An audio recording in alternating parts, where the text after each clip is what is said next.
Hello, who do we got on the line? This is Ryan. Rye guy. Sorry. You probably have heard that way too much. Where are you at and what you hauling? I am in Indiana. I actually just picked my little sister up from school right now. Oh, that's a good big brother move. Playing hooky. Oh, yeah, I kind of get the weekdays off, so it kind of works for me. Wow. Well, Ryan. Where do you work? Where do you work? I actually work at a restaurant. I do fine dining nowadays. Yeah? What is your role at said restaurant? I am a server, but I might be going back to bartending, and that's kind of my dilemma right now. Oh, okay. Good. There we go. Server versus bartender. Belly on up to the bar. Oh, yeah. Belly on up to the bar with us. And Do you tell see us that? what's on your mind. See how we did that? That was such an easy transition there. Well, the thing is I've never bartended in a fine dining place, and there's just so much work. I'm used to your Midwest, shot in a beer bar, and I just don't know if I want to do it there. Oh, because you're afraid they'll be mad if you mess up their expensive cocktails. Exactly. Yeah. I mean, I actually, that is a fear of mine, of getting yelled at for not knowing something because I'm not fancy enough. Mm-hmm. It's kind of like we've talked blackjack before. It's kind of the same thing. Oh, yeah. You got to know what you're doing when you're sitting your ass at that table. If you do the wrong move, the guy who's really good at blackjack is going to be mad at you. If you make the wrong move, if you make the wrong kind of cocktail, some cocktail snob is going to be mad at you. And that is true. and what Myles is bringing up is a very common thing. It's sort of the fear of the unknown, Yes. But I think once you it's like anything. It's like once you get into the mix of it and so if let's say you take this menu and you practice those cocktails and you get a little bit of confidence going, I think then you should make the decision, because I think a lot of times we make decisions out of fear of what we don't know. But if you can know just a little bit and sort of wrap your head around this job, it could seem a lot more attainable. And then, of course, you give it a week, you've mastered it. And then you're making all those tips, my man. A lot of times as well, this may help the psyche side of it. You got to take a look around at some other fancy bartenders, and you got to find the ones that are like, you look at them and you're like, okay, that guy is not very smart and he can do it. Like, I can do it too. I shouldn't be worried about it. That is true. There's a lot of dumb, smart people in the world, Yeah. Now, it could be, though, that the main bartender at this bar is just as sharp as a tack, sound as an old engineer. And then, you might get intimidated. But if that's the case, take my advice. If he's just a schmuck or whatever, take Myles' advice. But either way you go, we're giving you solid advice. You must know bar dice. Yeah, you guys are. Yeah, my biggest thing is we have a lot of wine, and I don't know the first thing about wine. Oh, okay, this is so easy. Oh my, this is the easiest thing in the world. Is it? Wine is scary to me too. No. Here's the number one thing. No one knows anything about wine. If someone thinks that they know about wine, they don't. They just know all the buzzwords. They know all the techniques to make you look fancy. What are the wine buzzwords that everybody must know? Tannins. What does that mean? Mouthfeel. What does tannins mean? It's stuff that's in wine. What's the thing where it doesn't matter. Okay. It doesn't. Tannins are like when you swirl the glass around and you see the little legs down, and that's what makes your mouth feel really dry. Look at the brain on Ryan. Why are you worried about wine? You know more than every other person about wine. Yeah, that is interesting. What is the legs thing, though? When you're looking at the legs, what is that? Is that the tannins or the talons? I think more legs means a better wine. Oh, the more the leg, the better the wine. It's kind of like meat. More legs, the better it tastes. Ostrich? That sounds right. I don't think I can argue it. How good is what do you ostrich? like having better? A nice juicy steak or a dry piece of chicken? Well, steak's got more legs. Steak all day. Ostrich has more legs than steak. Have you had ostrich before? How many legs does ostrich have? Oh, it's got. I thought you meant the length.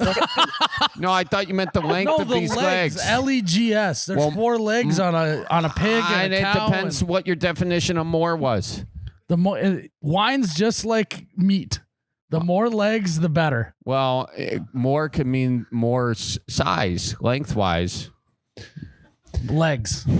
Anyway, I'm glad we're helping you out here. So maybe you're helping us out more than we're helping you out. So you're already. I don't know why you're so worried about the wine thing. You knew what tannins were. You know what legs are. Let me guess. Do you know the technique to aerate the wine through your teeth? Oh, yeah. That's where you slurp it a little. Is that where you like swish it around kind of like mouthwash? No. You put a little in your front two teeth. Yep. I show you.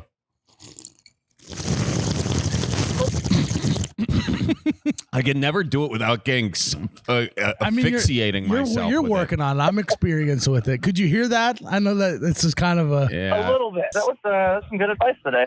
I appreciate you, Ryan. Yeah. Thanks for hanging out with us. Thanks for bellying up to the bar with us. So you don't know anything about wine, do you? No. When was the last time you drank a glass of wine? Like, because I wanted to, or because it was the only thing at the table. It would have been. I remember I was in Canton, Ohio. Okay.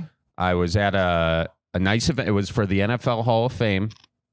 I was at a nice event. He says.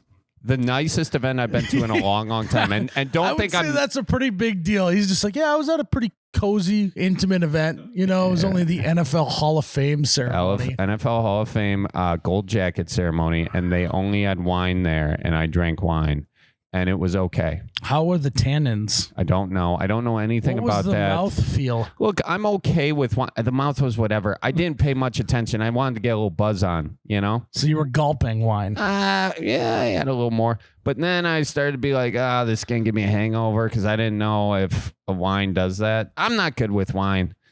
I'm not. I don't get it. Like, what are the things that, like, okay, if you're just a normal guy walking into a thing and you want to look somewhat presentable with wine, give me the 4 things. Almost give me the toolkit for a guy who knows nothing about wine. The toolkit for someone who knows nothing about wine but wants to kind of impress somebody. What is it? Here's the first. You need to have nicknames for stuff. You can't be saying the entire name of the wine. You just got to be like, yeah, I'll take the cab. Right? Or the Pinot. Pinot. Yeah. Yeah, I'll take the Pinot. Yeah, you don't need to say the whole name. So that's number 1. Good. Number 2, once you chard. I'll have the chard. Once you get this glass, sounds like chart though. Yeah, don't call it chard. Yeah, I'll have the chart. Excuse me, sir. You know the Chardonnay. That's great.